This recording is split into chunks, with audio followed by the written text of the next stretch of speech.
Allahümme salli ala Muhammedin ve ali Muhammed. Efendimiz sallallahu aleyhi ve sellem bir gün buyurdu ki, din samimiyettir. Din samimiyettir. Din samimiyettir. 3 defa tekrar etti. Sahabe-i kiram sordu, ya Resulallah, kime karşı samimiyet? Efendimiz sallallahu aleyhi ve sellem cevap verdi. Din, Allah'a karşı samimi olmaktır. Din, Kur'an'a karşı samimi olmaktır. Din, alemlerin efendisi Muhammed Mustafa sallallahu aleyhi ve selleme karşı samimi olmaktır. Din, Müslümanların meşru idarecilerine karşı samimi olmaktır. Ve din, inananlara karşı, müminlere karşı, size karşı samimi ve ihlaslı olmaktır. Allah'a karşı samimiyet ona kulluk ve itaattır. Kur'an'a karşı samimiyet ona tabi olmaktır. Hazreti Peygamber sallallahu aleyhi ve selleme karşı samimiyet, ona tabi olmak, onu örnek almak, onun yolunda gitmektir. Müminlere karşı samimi olmak nedir? Kardeşliğin gereği neyse onu yerine getirmektir. Ve biz onun için varız inşallahü teala. Siz onun için varsınız inşallah saygılı cemaat.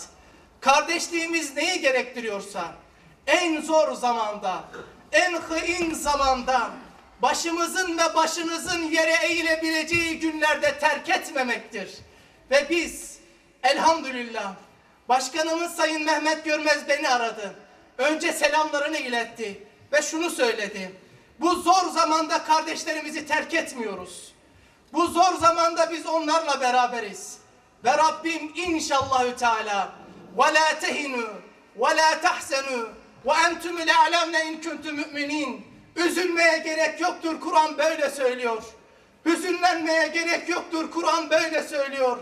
Biz inanıyoruz ki İbrahim'i ateşte bırakmayan Allah, Musa'yı Kızıldeniz'in kenarında terk etmeyen Allah, Hazreti Yunus'u denizin ortasında balığın karnında bir başına koymayan Allah. Saygılı cemaat, sizleri de bizleri de bugün başı yere eğilen Müslümanları da, mazlumları da, mağdurları da ve siz mahrumları da aynı şekilde darda koymayacak, zorda koymayacak, yar ve yardımcınız olacaktır inşallah. Siz yeter ki Allah'a karşı samimi olunuz. Siz yeter ki Kur'an'a karşı samimi olunuz. Siz yeter ki Allah'ın şerefli peygamberi Muhammed Mustafa sallallahu aleyhi ve selleme karşı samimi olunuz. Siz yeter ki başınızdaki meşru idarecilerinize karşı samimi olunuz. Siz yeter ki inananlara karşı, müminlere karşı, kardeşlerinize karşı samimi olunuz. Rabbim inanıyor ve biliyorum ki yar ve yardımcınız olacaktır.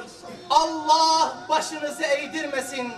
Rabbim Teala Efendimiz sallallahu aleyhi ve sellemle düşmanları kardeş etti. Tarih buna şahittir. Evs ve Hazreç Efendimiz de kardeş oldu. Efendimiz sallallahu aleyhi ve sellemin olduğu yerler Gülgülistan oldu. Efendimiz sallallahu aleyhi ve sellemin arkasından gidenler muzaffer oldu. Allahümme salli ala